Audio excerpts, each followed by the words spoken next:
Hello friends, मैं हूं हर्षवीरा। हमारे पिछले वीडियो में हमने बात की थी कि आखिर म्यूचुअल फंड क्या होता है और कैसे काम करता है। हमने इस सारी चीज़ों को डिटेल में समझा था और आज मैं आपको बताने वाला हूं कि कैसे आप अपनी इन्वेस्टमेंट के लिए बेस्ट म्यूचुअल फंड को सेलेक्ट कर सकते हो।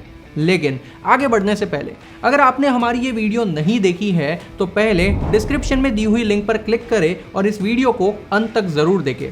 उसके बाद ही आप इस वीडियो को देखें ताकि आपको म्यूचुअल फंड क्या है ये डिटेल में समझ आ जाए। उसके बाद ही आप ये डिसाइड कर सकते हो कि आपके लिए कौन सा म्यूचुअल फंड बेस्ट होगा। तो आइए शुरू करते हैं। मेनली हम म्यूचुअल फंड स्कीम को 4 अलग अलग कैटेगरीज में क्लासिफाई कर सकते हैं। Number 1 equity scheme, number 2 debt scheme, number 3 balance scheme and number 4 liquid scheme. Equity scheme यानी ऐसी स्कीम जहां फंड मैनेजर आपके पैसों को सिर्फ लिस्टेड कंपनी के इक्विटी शेयर्स में इन्वेस्ट करता है। अब जैसे जैसे उन शेयर्स की वैल्यू बढ़ने लगेगी वैसे वैसे आपकी इन्वेस्टमेंट की वैल्यू भी बढ़ने लगेगी। लेकिन अगर उन शेयर्स के प्राइस नीचे जाने लगे तो हो सकता है आपको आपके इन्वेस्टमेंट पर नेगेटिव रिटर्न्स भी मिल सके और इसीलिए इक्विटी स्कीम को रिस्की माना जाता है। नंबर 2 डेट स्कीम यानी ऐसी स्कीम जहां फंड मैनेजर आपके पैसों को बॉन्ड्स, डिबेंचर जैसी अलग अलग डेट सिक्योरिटीज में इन्वेस्ट करते हैं, जहां से एक फिक्स रेट ऑफ इंटरेस्ट उन्हें आराम से मिल जाता है, which is around 8 to 10% per annum। Balance scheme यानी ऐसी स्कीम जहां ये फंड मैनेजर कुछ पैसों को लिस्टेड कंपनी के इक्विटी शेयर्स में इन्वेस्ट करते हैं तो कुछ पैसों को बॉन्ड्स एंड डिबेंचर जैसे डेट इंस्ट्रूमेंट्स में इन्वेस्ट करते हैं। देखा जाए तो ये इक्विटी और डेट का एक मिक्सचर है and as per SEBI rule fund manager इस फंड को मिनिमम 40% और मैक्सिमम 60% तक ही इक्विटी शेयर में इन्वेस्ट कर सकते हैं।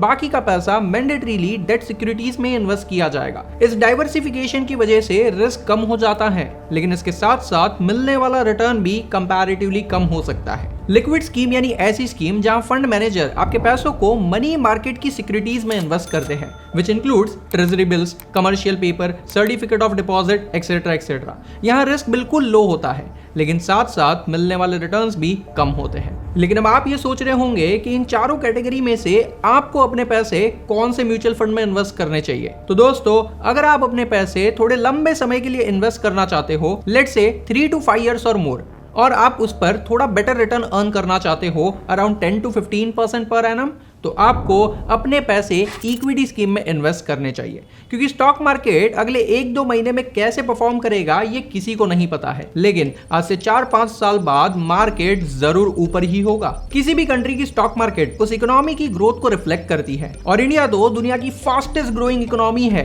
एंड आई पर्सनली बिलीव कि आज से 4-5 साल बाद इंडियन स्टॉक मार्केट यहाँ से डबल जरूर हो सकता है। लेकिन अगर आप अपने पैसों को सिर्फ 1-2 साल के लिए ही इन्वेस्ट करना चाहते हो तो आपको अपने पैसे डेट स्कीम में इन्वेस्ट करने चाहिए क्योंकि डेट स्कीम के रिटर्न स्टॉक मार्केट से डायरेक्टली लिंक नहीं होते हैं। यहां से आपको ऑन एन एवरेज 8 to 10% का रिटर्न आराम से मिल जाएगा, which is much better than your bank FD return. तो अगर मान लो आपके पास 10-20 लाख रुपए पड़े हैं और फिलहाल आपको उसकी जरूरत नहीं है, आपको ये पैसे 1-2 साल बाद चाहिए होंगे, लेट से घर लेने के लिए या कार लेने के लिए या शादी करने के लिए आप इन पैसों को जमा कर रहे हो, या हो सकता है आप फॉरेन एजुकेशन के लिए भी इन पैसों को अरेंज कर रहे हो। अब इन पैसों की जरूरत आपको 1-2 साल बाद पड़ने वाली है, तो फिलहाल के लिए इन पैसों को अपने सेविंग बैंक अकाउंट में ना रखें बल्कि इन पैसों को आप डेट फंड में इन्वेस्ट कर दें क्योंकि यहाँ पर आपको आराम से 8 to 10% का पर एनम रिटर्न मिल जाएगा। लेकिन इन पैसों को गलती से भी इक्विटी स्कीम में इन्वेस्ट ना करें क्योंकि इक्विटी स्कीम से मिलने वाले रिटर्न स्टॉक मार्केट से डायरेक्टली रिलेटेड होते हैं। लेट्स से 1 साल बाद स्टॉक मार्केट डाउन है तो आपको नेगेटिव रिटर्न्स भी मिल सकते हैं। इन सिंपल वर्ड्स, आपको लॉस में अपने पैसों को विड्रॉ करना पड़ेगा और इसीलिए short to medium term goal के लिए debt fund is a better option. लेकिन अगर आप अपने पैसों को 2-3 साल के लिए इन्वेस्ट करना चाहते हो और आप थोड़ा बहुत रिस्क ले सकते हो तो आपको अपने पैसे बैलेंस स्कीम में इन्वेस्ट करने चाहिए क्योंकि यहाँ आपके पूरे पैसे स्टॉक मार्केट में इन्वेस्ट नहीं होने वाले हैं। ओनली 40 to 60% पैसे ही स्टॉक मार्केट में इन्वेस्ट होने वाले हैं। रिमेनिंग पैसे डेट सिक्योरिटीज में इन्वेस्ट होंगे जिसकी वजह से आपका रिस्क कम हो जाएगा और आपको ऑन एन एवरेज 8 to 10% का रिटर्न आराम से मिल जाएगा। इन सम केसेस ये बैलेंस स्कीम ने 12 to 15% तक का रिटर्न भी दिया है। जनरली बैलेंस फंड से अच्छा रिटर्न अर्न करने के लिए फंड मैनेजर जब भी स्टॉक मार्केट नीचे होती है तब उन पैसों को डेट सिक्योरिटीज में इन्वेस्ट कर देते हैं और जब स्टॉक मार्केट अच्छा परफॉर्म कर रहा होता है तब मेजॉरिटी फंड्स को स्टॉक मार्केट में इन्वेस्ट कर देते हैं और इसी तरह ये रीबैलेंसिंग की process through out the period चलती रहती है जिससे ये थोड़ा सा बेटर रिटर्न अर्न कर पाते हैं। Last but not the least, अगर आपको अपने पैसे सिर्फ 4-5 महीनों के लिए ही इन्वेस्ट करने हैं तो आप अपने पैसे लिक्विड स्कीम में इन्वेस्ट कर सकते हो। यहाँ आपको 100% सेफ्टी और सिक्योरिटी मिलेगी और इसके साथ साथ लिक्विडिटी का बेनिफिट भी मिलेगा, यानी कि आपको जब भी पैसों की जरूरत पड़े तब आप इस फंड से एग्जिट ले सकते हो विदाउट एनी एग्जिट लोड। यहाँ मिलने वाला रिटर्न कंपैरेटिवली लो होता है, somewhere around 5 to 6% per annum, लेकिन एटलीस्ट ये रिटर्न आपके सेविंग बैंक अकाउंट के रिटर्न से अच्छा ही है। कुछ बड़े बड़े बिजनेसमैन जिनके पास एक बड़ा अमाउंट पड़ा होता है जो कि उन्हें बिजनेस में 5-6 महीने बाद चाहिए होगा, वो लोग अपने पैसों को यहाँ पार्क कर सकते हैं। इसके अलावा banks, insurance company, pension fund जैसी अलग अलग ऑर्गेनाइजेशन भी अपनी इन्वेस्टमेंट का कुछ हिस्सा लिक्विड स्कीम में इन्वेस्ट करती है ताकि उन्हें जब भी अपनी करंट लायबिलिटीज का पेमेंट करना पड़े तब ये पैसे उन्हें हेल्प कर सके। चलो मान लेते हैं कि आप अपने पैसे इक्विटी स्कीम में इन्वेस्ट करना चाहते हो, लेकिन इक्विटी स्कीम में भी ऐसे बहुत सारी सब कैटेगरीज है लाइक लार्ज कैप फंड,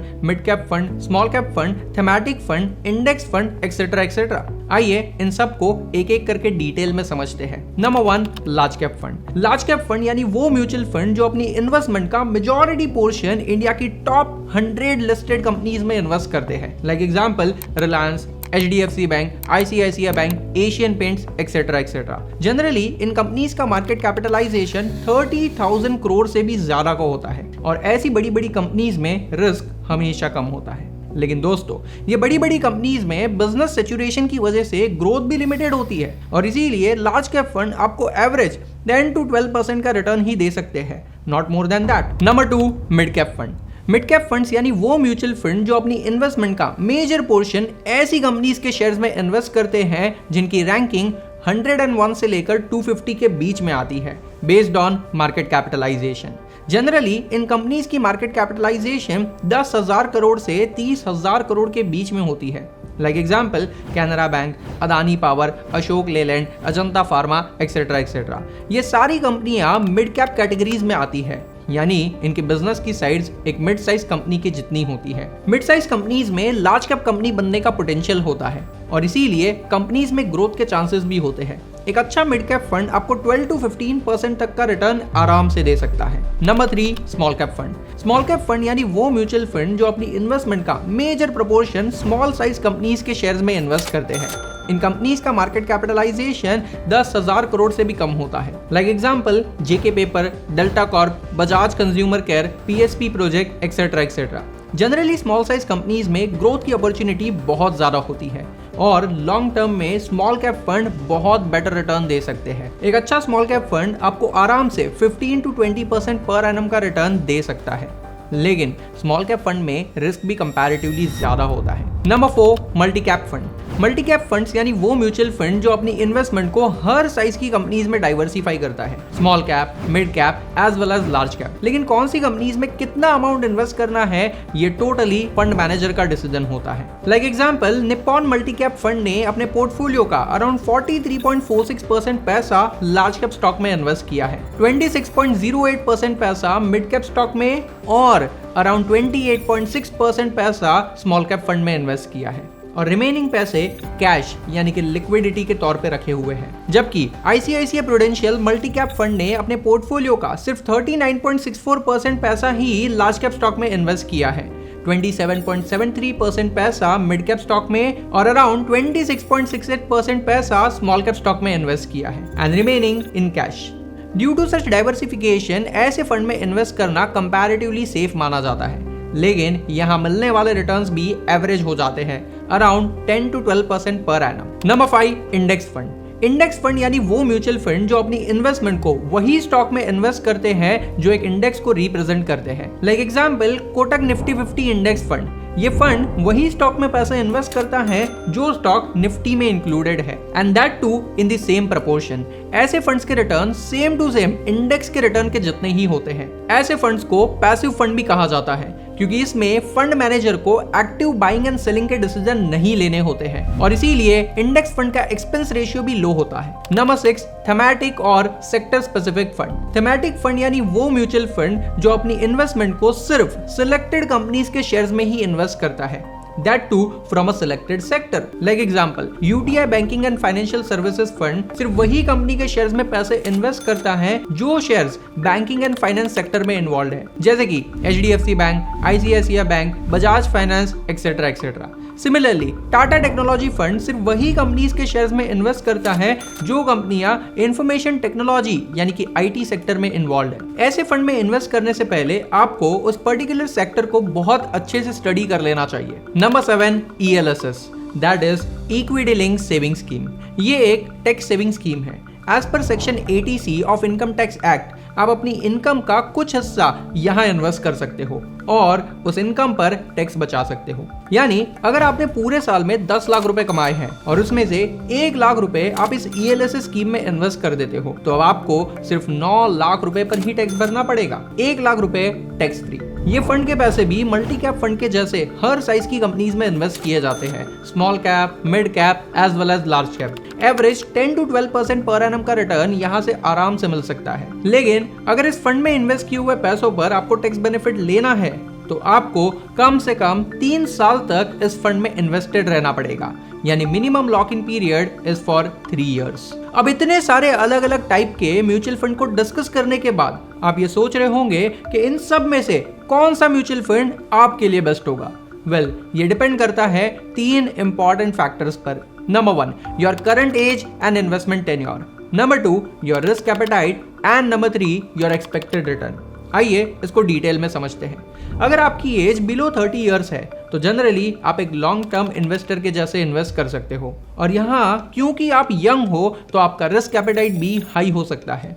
ऐसे में आप अपने पैसों को स्मॉल कैप फंड में इन्वेस्ट कर सकते हो जहां आपको लॉन्ग टर्म में 15 to 20% पर एनम का रिटर्न आराम से मिल सकता है। लेकिन वहीं अगर आपकी एज 30 से 50 इयर्स के बीच में है तो आपका रिस्क एपेटाइट मॉडरेट माना जाता है। इस एज में फैमिली और बाकी रिस्पॉन्सिबिलिटी के चलते हुए आप बहुत ज्यादा रिस्क नहीं ले पाते हो। ऐसे में आपको अपने पैसे मिड कैप फंड में इन्वेस्ट करने चाहिए जहां आपको एवरेज 12 to 15% पर एनम का रिटर्न आराम से मिल सकता है। और अगर आपकी एज अबाउ 50 इयर्स है तो आपका मेन गोल कैपिटल प्रिजर्वेशन होना चाहिए और इसीलिए आपको अपने पैसे लार्ज कैप या मल्टी कैप या इंडेक्स फंड में इन्वेस्ट करने चाहिए जहां रिस्क कंपैरेटिवली कम होता है, लेकिन इसके साथ साथ मिलने वाले रिटर्न्स भी कंपैरेटिवली लो हो जाते हैं, अराउंड 10 to 12% पर एनम। लेकिन इंडिया में करीब 29 लार्ज कैप फंड्स है, 26 मिड कैप फंड्स है, 22 स्मॉल कैप फंड्स है और अराउंड 34 ELSS स्कीम भी है। इसके अलावा करीब 112